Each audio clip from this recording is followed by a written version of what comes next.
My name is Yair Davidiy.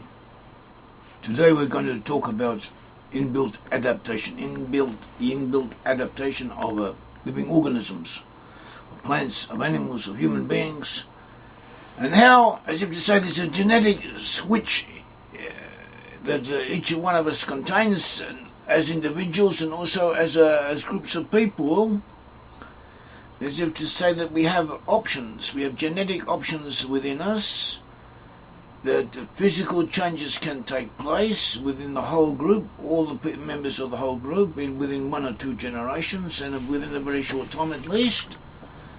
And these changes may be quite drastic, quite significant, and they take place in response to changed environments. And in some cases they can be reversed. They're inherited, and they stay as they are. But in many cases, when the situation changes, they return to what they once were. Now this is proven, and we shall bring case studies concerning this phenomenon. And incidentally, it undermines the theory of evolution, because it shows that it's not a linear progression from inferior state, from inferior beings to more developed ones, and that there is not an adaptation to the environment by small increments, but rather there's a switch from one state of being to another within a very short time, and that the potentiality for this change already exists in the organism, and that it can go back to what it once was. And it is not a progression from inferior to superior. It is a change. It is a change in order to be more suitable to the surroundings, to the contingencies, the exigencies of existence when these change. And also this study will bring us will touch upon certain biblical events and subjects, and we will you'll see it is interesting, it is important. In the Talmud, for instance, in the time of David, people would come to maturity much earlier, and they'd have children at the ages of 6 or 7. Whereas the normal age, according to the tradition received from Moses, was about 12 years old or 12 to 12 and a half years old for a girl to give birth. Before then she was in danger of dying. And this is considered to be the normal state of affairs. It is similar to what pertains in our time for a girl to reach maturity at that age. Even though the age of girls reaching puberty is being reduced, it's getting down to 10 and so on. It's becoming very low. There was also cases of 6, 7, and 8, 9-year-old girls giving birth in different areas. Even though this is very rare, it does happen, and it is dangerous. But the situation may be changing. In biblical times, it was expected that a girl would become an adult, would take adult responsibilities at the age of 12. It was the age when puberty was expected to manifest itself, and about 6 months later she would be a full-grown adult.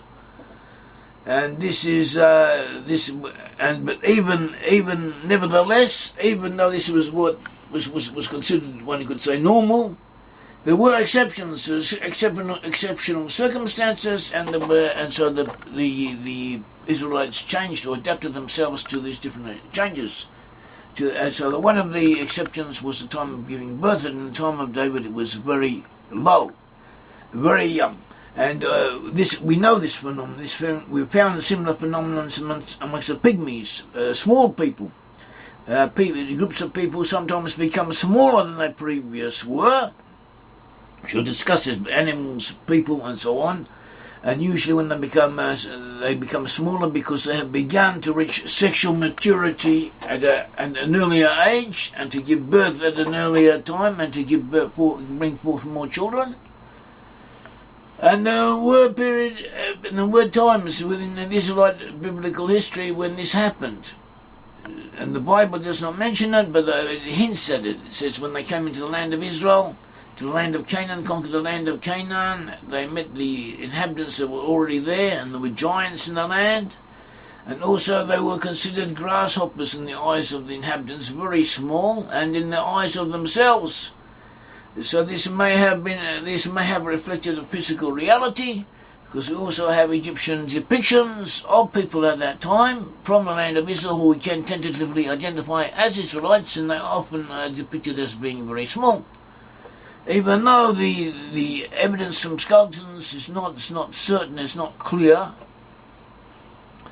But in general, skeletons from what are considered from Stone Age cultures of the time show people to have been about 5 foot, on an average 5 foot, sometimes less than 5 foot, and this is already considered to be the height of pygmy peoples, even though pygmies may be sometimes be much lower, much smaller than that. At all events, this the phenomenon of pygmies reflects this genetic switch, which is to be found in other living organisms as well. We have an example. We have the Hawaiian cane toad. The Hawaiian cane toad lives in canes, in sugar canes. Sugar is grown in Australia, in Queensland, and a study done in Australia showed that this Hawaiian cane toad, apparently he got there from Hawaii somehow or other. And the Hawaiian cane toad lives in sugarcane areas. A toad, those who don't know, is a type of frog. And these are very large beings, for frog-like creatures. And certain stages, for reasons best known to themselves, or reasons perhaps not so clear to us, they decided to migrate. They decided to migrate from one cane growing area to another, and just before they decide to migrate, they suddenly begin to produce a new type of being, whereas previously they had procreated and increased and multiplied and produced beings like themselves, which is to be expected. Now, a portion of the newborns have longer legs and of a larger size, and a different body build, and they are much more adapted to travelling long distances and much further, and going much further and faster in a shorter period of time. And this minority of select individuals serves as forerunners, as a vanguard who go before the others, go to the new place where all the others are going to follow after them, and as if to say, prepare the ground for them, get there first and prepare the area for them, smell it out and establish their territorial boundaries, where the others will come in after them and fill up the places. And after that, these forerunner specimens, as a vanguard, will reproduce normal toads, because there's no longer any need for this vanguard type of specimen in the species. So here we have a clear case of adaptation to needs as the need arises, and reflecting itself in giving a genetical expression to the changing of types. There's another example brought by Leo M. Spetner concerning the rainbow fish. Apparently rainbow fish, also known as guppies, rainbow fish can appear in two forms. One form is a small type of fish, another form is a large type of fish. They have the two forms, and they have enemies who eat them. There's one type of enemy, one type of fish which eats the big ones, another type of fish which eats the smaller ones. Where the type that eats the smaller fish is present, the guppies grow to a large size, and where the type that eats the big size is present, the guppies grow to a smaller size. He took guppies from one area where the specimens were of small size, because their enemies that were present would eat the larger types, and he put the small size in a section in another riverbed where the small size were the ones that would be devoured. So suddenly the guppies changed into bigger specimens. And so we see here a change, a switch over from one type to another according to the exigencies of the hour. And the same, in other words, the same specimen, the same type of fish could produce two different, had two potentialities that exist, that could be switched on and off according to the needs of the time. We also find finches, small birds. They have several cases of finches being taken into and scattered around islands, and then people come back after 50 years, 100 years, even longer, and all of the finches in the different islands have the same parents, came from the same parent body. But the different islands, even though the islands are close together, often there's different environments on each one, and the finches have adapted themselves, and each island a different type of finch is predominant, and this gives expression to itself in several ways, especially for the bills, the beaks, that are adapted to the type of seed that is present on the island in question. So this typology is hereditary, but nevertheless, if you were to take them and transfer them to another environment, within a certain number of generations, the change would appear once again. And we also, another phenomenon is the so-called island rule. The island rule. The island rule says that large animals, when they come to islands, get smaller. Small islands grow bigger, they become giants. And there are reasons for this, there are rationales given for this. It might be that the large animals suddenly no longer have the ability to range far and wide because the sea is surrounding the land and the island they have found themselves upon. Also, they have no more need to grow to a large size to protect themselves, and there may be periods of stress where food is scarce, and it might be very difficult for them to feed their large bodies. Therefore, they become smaller. There are other reasons for them becoming smaller, but at all events, smaller is what they become, and they become pygmies. They become midgets, and we have this. We have types of elephants, types of mammoths, which suddenly became little tiny creatures, imitations, dwarfed imitations of what they once were, and these are especially present on islands. We had types of mammoths. Mammoths were woolly in the past. They were a type of elephant, and they had woolly hair, and the mammoths became pygmies. Pygmy mammoths. In islands off the coast of California, of Alaska, of Siberia, of Sardinia, and of Crete, and also different types of elephants, little pygmy elephants. Suddenly big, tall elephants planted on islands somehow or other got to islands. Suddenly they became of a pygmy size because the pygmy size enabled them in the changed environment to survive in a better way. We find pygmy elephants, we found them in Sardinia, in Crete, in Sicily, in Malta, in Cyprus, in the Greek islands of Naxos, Rhodes, and Tilos, and all these different areas. There were different species, but each species was a pygmy version of elephant.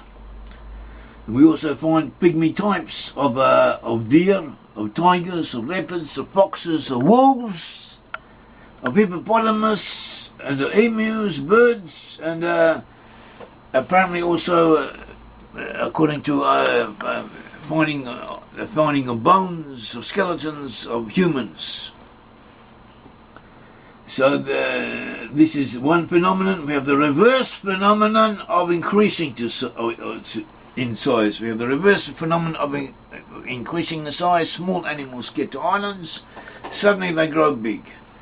Why do they grow big? Because it could be that there's an ecological niche open to them that on the mainland they could not occupy. So they grow big to take it.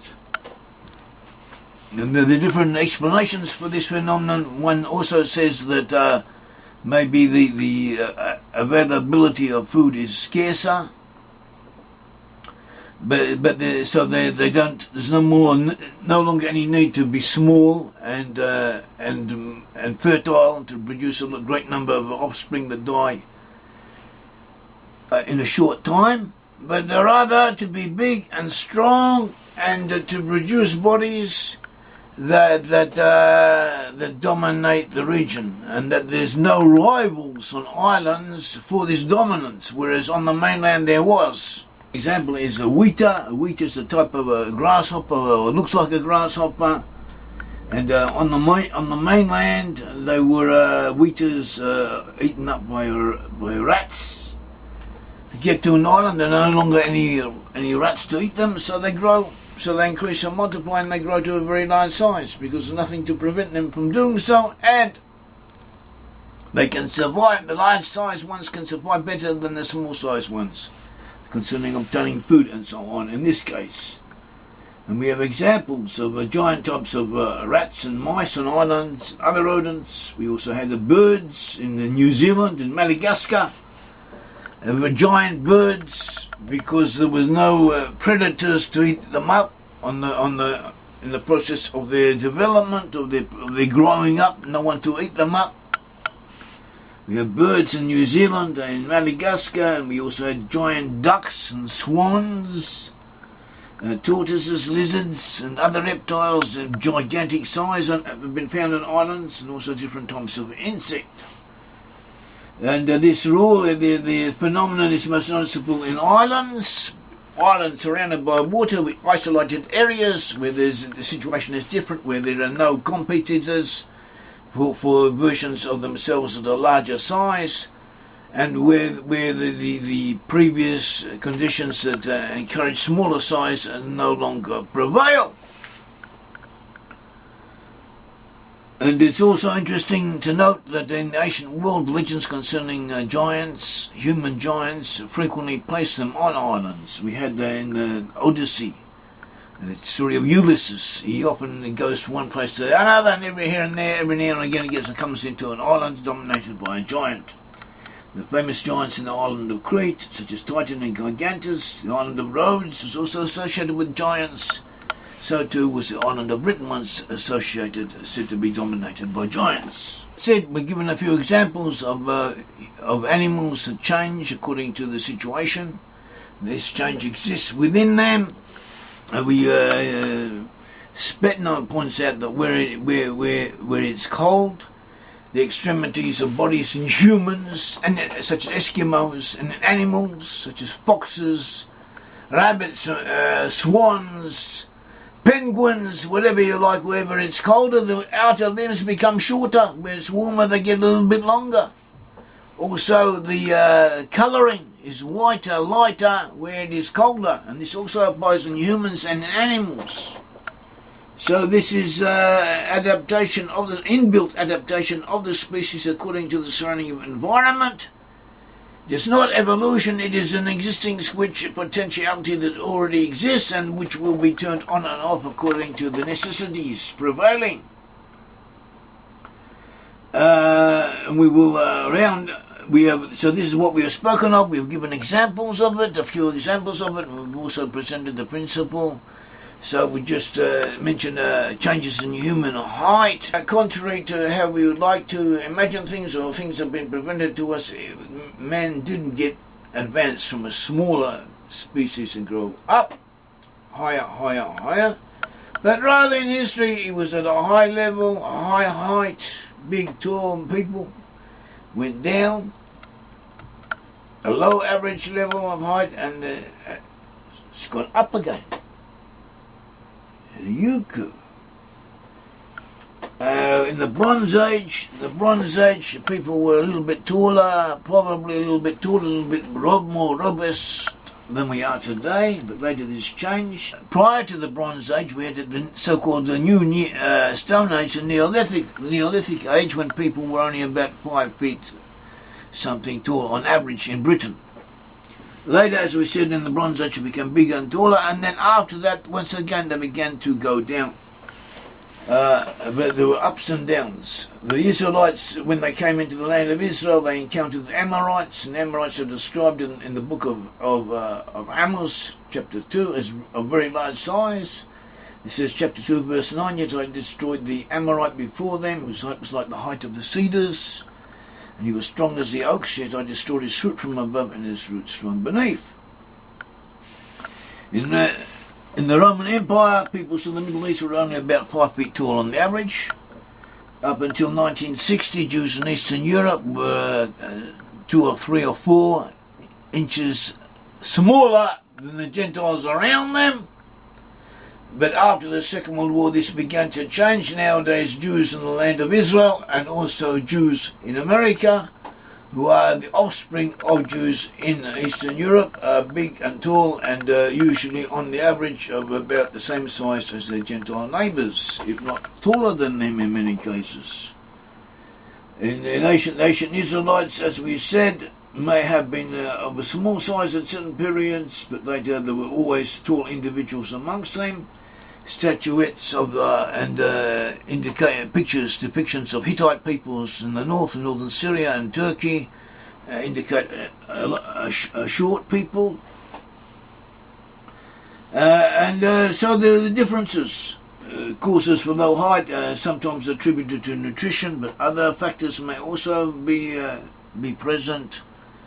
We know that at all events, we know that the Vikings in the 700s and 800s were about 5 feet 8 inches on average. Other Gentiles in Europe were also very tall. The King Charlemagne, the king of the Franks, who lived at about the same time as the Vikings, he was almost 7 feet tall. He was tall. He was exceptional, but not necessarily that much. There were other people around of his size as well.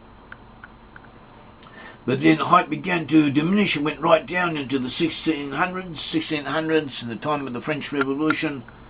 People were only about a little bit more than 5 feet tall. About 200 years ago, the average height of Japanese was also only about 5 feet tall. Now it's 5 feet 8 or something, or 5 feet 7. So there were differences. The Mirror Indians on the plains in North America were very tall. Also the settlers, the white settlers of a British stock who was cut in North America, were also tall. They were a few inches, at least 2 inches taller than the British whom they fought against. They were 2 inches taller. The average American was about 2 inches taller. And the British soldiers were also fine physical specimens, so 2 inches taller on average than the British soldiers they were fighting against. Nowadays, the average American man is about 5 foot 9 inches. In Holland, the average Dutch man is about 6 feet tall, but not that long ago, in the 1800s, the Dutch were one of the shortest people in Europe. The average height was about 5 feet 5 inches. So height goes up and down. Height changes from one era to another, and from one people to another.